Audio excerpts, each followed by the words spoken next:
ये व्यापक स्तर पे दिल्ली में हो रहा है, इसके साथ ही साथ देश के विभिन्न भागों में धीरे-धीरे फैलता जा रहा है। अब हम बताएँगे कि शिक्षा व्यवस्था में क्या परिवर्तन होना चाहिए, ताकि शिक्षा व्यवस्था में व्यापक स्तर पे सुधार भी हो सके और इससे हमारे आने वाला जो फ्यूचर है, उसमें न केवल स्किल डेवलपमेंट हो सके, बल्कि उसे बेहतर रोज़गार के अवसर मिलने के साथ-साथ उसका चरित्र भी बेहतर निर्माण हो सके, ताकि वो समाज में सद्भावना फैला सके, शांति फैला सके और लोगों में सहयोग की भावना को प्रसारित कर सके और एक बेहतर मानव के रूप में स्थापित हो सके समाज में। वर्तमान शिक्षा व्यवस्था कहीं न कहीं काफ़ी व्यापक हद तक रटने की प्रवृत्ति पर आधारित है। इसमें व्यक्ति को केवल अंक तक सिमट के रख दिया गया है, नहीं तो कोई ग्रेजुएशन स्तर से लेके 5वीं स्तर, यदि 5वीं से लेकर ग्रेजुएशन स्तर तक की बात की जाए तो कहीं पे भी किसी भी प्रकार के स्किल डेवलपमेंट पे कोई भी ध्यान नहीं दिया जाता है। जिसके कारण से पढ़े-लिखे बेरोजगारों की संख्या दिन-प्रतिदिन ग्रामीण स्तर से लेकर शहरों तक में बढ़ती जा रही है और इसके कारण से न तो युवा मजदूरी करने के लायक रह पाते हैं और नहीं तो वो व्हाइट कॉलर जॉब करने के लायक रह पाते हैं, क्योंकि उसके पास किसी प्रकार के स्किल नहीं हो पाता है। कुछ युवा जो कि बेहतर स्कूल में पढ़ने को उसे अवसर मिल पाता है, यदि उसकी फाइनेंस स्थिति अच्छी होती है तो वो तो रोजगार कर पाते हैं, लेकिन अधिकांश युवा जो कि 75% युवा होते हैं वो बेरोजगारी के आलम में जीते हैं और बेरोजगारी का आलम इतना भयावह होता है पढ़े लिखे लोगों के लिए कि उससे अच्छा लोग सामान्य तौर पर अंत में कहने लगता है कि इससे अच्छा नहीं पढ़ते तो अच्छा होता। अब हम बात करना शुरू करेंगे कि शिक्षा व्यवस्था में क्या इतना स्तर पर व्यापक परिवर्तन होना चाहिए ताकि आने वाला जो हमारी पीढ़ी हो कम से कम उसे बेहतर एजुकेशन के साथ साथ बेहतर स्किल मिल सके और बेहतर रोजगार मिल सके, ताकि वो सम्मान के साथ अपना जीवन जी सके। पहली बात तो शिक्षा व्यवस्था को प्राथमिक स्तर से ही खेल के साथ साथ स्किल डेवलपमेंट पे ध्यान केंद्रित किया जाना चाहिए, ताकि बच्चा जिस क्लास से ऊपर उठता जाए उसी का अनुकूल उसके में कुछ व्यापक स्तर पर परिवर्तन दिखाई दे। दूसरा, उसे विभिन्न खेलों के माध्यम से जोड़ते हुए जो साइंस लैब की बात किया जाए माध्यमिक स्तर पे, तो लैब की बात लैब बेहतर उपलब्ध करवाया जाना चाहिए। वर्तमान समय में जो नवीनतम टेक्नोलॉजी है जैसे एआई है, डिजिटल बोर्ड है, जो बेहतर टीचर की सुविधा है, तो ये उन्हें बेहतर तरीके से उपलब्ध करवाना चाहिए। साथ ही वर्तमान समय में यहाँ तक कि सिविल सर्विस एग्जाम में या कोई भी एग्जाम हो, जो हिंदी मीडियम का स्टूडेंट है ये काफ़ी स्तर तक पिछड़ते जा रहे हैं, तो इसमें सुधार करने के लिए अंग्रेजी को भले ही एग्जाम नहीं लिया जाए लेकिन उसे अनिवार्य रूप से पढ़ाया जाना अनिवार्य किया जाना चाहिए, ताकि शिक्षा के वास्तविक स्थिति में और रोजगार दोनों के बीच में जो गैप है उसको पाटा जा सके। यदि हम कितना भी हिंदी को प्रमोट करें और हिंदी पढ़ने वाले बच्चों को यदि उचित रोजगार नहीं मिल पाएगा तो हिंदी अपने आप पिछड़ते चला जाएगा और हिंदी का भी अंत में वही स्थिति हो जाएगा जो वर्तमान समय में संस्कृत का हो गया है। इसीलिए यदि हम चाहते हैं कि हिंदी को प्रमोशन हो तो हमें बीपीएससी में, यूपीपीएससी में या सिविल सर्विस जो यूपीएससी एग्जाम है उन सभी एग्जाम में उसकी पार्टिसिपेट उसकी भागीदारी देखनी होगी कि कितना हो रहा है। उसी के आधार पर हम तय करेंगे कि हमें हिंदी पढ़ना है या इंग्लिश पढ़ना है। तो इसीलिए क्योंकि भविष्य अंग्रेजी भाषा में अभी छुपा हुआ है, हमारे आने वाले पीढ़ी का भविष्य कहीं न कहीं अंग्रेजी भाषा में होगा, इसलिए अंग्रेजी भाषा पे हमें ज़्यादा ध्यान देना चाहिए और अंग्रेजी भाषा पढ़ाने पे बच्चों को ज़्यादा ध्यान देना चाहिए प्राथमिक स्तर से ही, भले ही ये अनिवार्य विषय के रूप में न हो लेकिन पढ़ाने पर ध्यान देना चाहिए। तीसरा, ग्रामीण स्तर पे जो स्कूलों की स्थिति अत्यंत ही दयनीय है, तो इसके लिए बड़े बड़े सड़क और पुल बनाने की पहले वहाँ की जो एजुकेशन सिस्टम का जो इंफ्रास्ट्रक्चर है उसको सबसे पहले मजबूत किया जाना चाहिए और वहाँ पे बेस्ट टीचर को वहाँ पे बहाली करना चाहिए। तीसरी बात है कि जो वर्तमान समय में टीचर को जनगणना में लगाया जा रहा है, भूसा ढूंढने के काम में लगाया जा रहा है, जो एसआई की प्रक्रिया में लगाया जा रहा है, तो उसको उसमें न लगाया जाए, केवल उन्हें पढ़ाने के लिए उसे उपलब्ध वहाँ पे इम्प्लीमेंट किया जाए, ताकि वो बच्चे को उचित समय देकर बढ़िया से बढ़िया तरीके से उन्हें पढ़ा सके और बच्चे के भविष्य को बेहतर बना सके। अगली बात जो है कि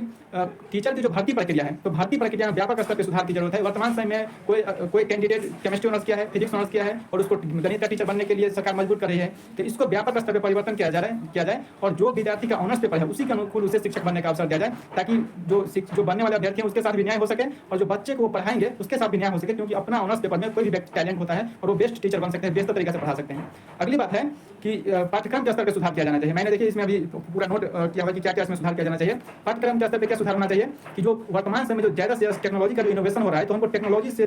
जैसी शिक्षा को ज़्यादा से ज़्यादा सिलेबस में इंक्लूड करना चाहिए, न कि इतिहास भूगोल जैसे विषयों को जो कि केवल रटने की प्रवृत्ति पर आधारित हो, उसको भी शामिल किया जाना चाहिए, लेकिन उसका वेटेज कम किया जाना चाहिए और अधिक से अधिक वर्तमान शिक्षा व्यवस्था में टेक्नोलॉजी से आधारित शिक्षा को जोड़ना चाहिए, ताकि लोगों को रोजगार के अवसर ज़्यादा से ज़्यादा मिल सके। अगली बात है कि जो रोजगार के अवसर पर बात की जाए तो उसे 12th के बाद से ही धीरे धीरे रोजगार के क्षेत्र में उसे प्रवेश करना चाहिए और उसे जोड़ा जाना चाहिए। हाल ही में एक नीति आयोग की रिपोर्ट प्रकाशित हुआ है 2026 में, मई 2026 में। उसके अनुसार आप जो आंकड़ा देखेगा बिहार देश के शिक्षा व्यवस्था का, तो आपको चौंक जाएगा कि भला इस प्रकार के कैसे सिचुएशन हो सकता है, जबकि हम करेंगे 2047 तक देश विकसित हो जाएगा, तो इस प्रकार से देश विकास कैसे कर सकता है। कह कि देश के लगभग 98,592 स्कूल ऐसे हैं जहाँ पे लड़कियों के लिए शौचालय तक उपलब्ध नहीं है। अब बताइए कि इस प्रकार की व्यवस्था है, जबकि हम बड़े बड़े देशों में जाकर बड़े बड़े बातें हाथते हैं कि हमारा देश महान है, विश्व गुरु है, यहाँ पे शौचालय तक उपलब्ध नहीं, हम कैसे कर सकते हैं कि हमारा देश विश्व गुरु बन सकता है? कभी हम तो विश्व चेला बन के रह जाएंगे। दूसरी बात है कि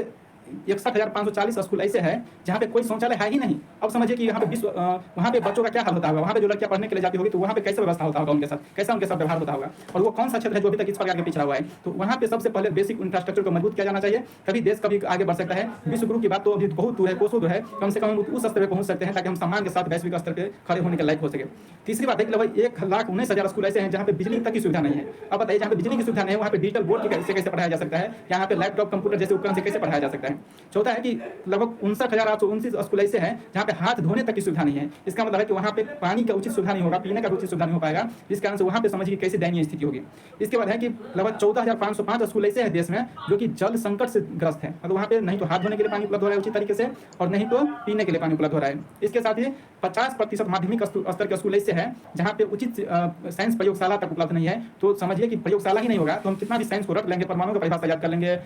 इलेक्ट्रॉन की परिभाषा याद करेंगे, लेकिन नहीं कुछ हम देख पाएंगे तो हम क्या अनुभव कर पाएंगे कि परमाणु क्या होता है, इलेक्ट्रॉन क्या होता है, प्रोटॉन क्या होता है, या इथेनॉल क्या होता है, मिथेनॉल क्या होता है। तो इसीलिए साइंस लेबोरेटरी की बात है, लेबोरेटरी के साथ साथ पुस्तकालय दोनों को भी स्थापित किए जाने पर जोर दिया जाना चाहिए, और इसे संचालित करने के लिए बेहतर तरीके से जो सर्वेंट्स होते हैं या स्टाफ होते हैं उसको नियुक्त किया जाना चाहिए। साथ में कि लगभग 1 लाख स्कूल ऐसे हैं जहाँ पे केवल एक शिक्षक पढ़ा रहे हैं। अब बताइए कि एक क्लास में 4-5 सब्जेक्ट होते हैं, हिंदी होते हैं, गणित होते हैं, विज्ञान होते हैं, पर्यावरण होते हैं, उन सभी को एक ही टीचर कैसे पढ़ा पाएगा, और उसमें भी 4-5 क्लास होता है तो सभी को कैसे बच्चों को मेंटेन कर पाएगा। तो इसीलिए इस व्यवस्था में सुधार करने की व्यापक जरूरत है। और मेरा अपना रिपोर्ट नहीं है, ये नीति आयोग की रिपोर्ट है, मई 2026 में प्रकाशित हुआ था। इसी का मैं आप लोगों को उदाहरण दे रहा हूँ।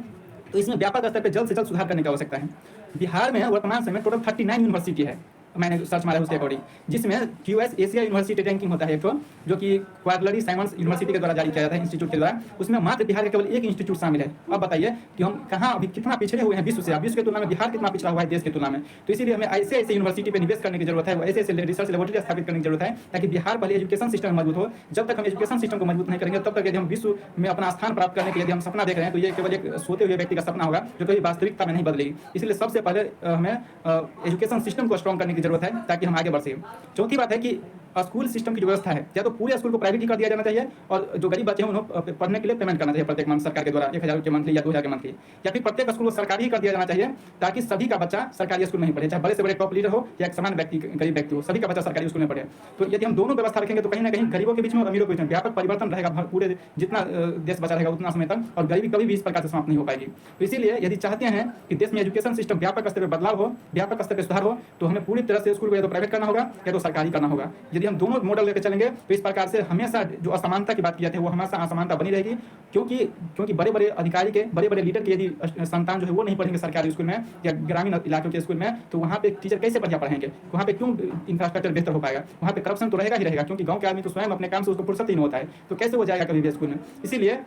यदि आप लोगों का भी और कोई सुझाव हो कि शिक्षा व्यवस्था में और क्या व्यापक स्तर पर परिवर्तन किया जाए तो अपना राय निश्चित रूप से दीजिए, कोई वीडियो बना के जाहिर कीजिए, ताकि यदि आंदोलन के बाद सफलता मिले, शिक्षा व्यवस्था में जब परिवर्तन की बात हो तो क्या क्या शिक्षा व्यवस्था में परिवर्तन होना चाहिए, क्या क्या नहीं होना चाहिए, वहाँ पे हमारा बात मजबूती से मौजूद रहे और इस प्रकार के समाधान को लागू किया जाए। इसी के साथ मैं आप सभी को धन्यवाद करता हूँ और चाहता हूँ कि ज़्यादा से ज़्यादा इस एजुकेशन सिस्टम पे आप लोग विचार कीजिए कि क्या परिवर्तन किया जा सकता है, क्या बदलाव लाया जा सकता है, ताकि व्यापक स्तर पे हमारा फ्यूचर जो कम से कम हो वो सुरक्षित रहे, बेहतर रहे, उनका भविष्य उज्जवल रहे। जय हिंद, जय भारत माँ।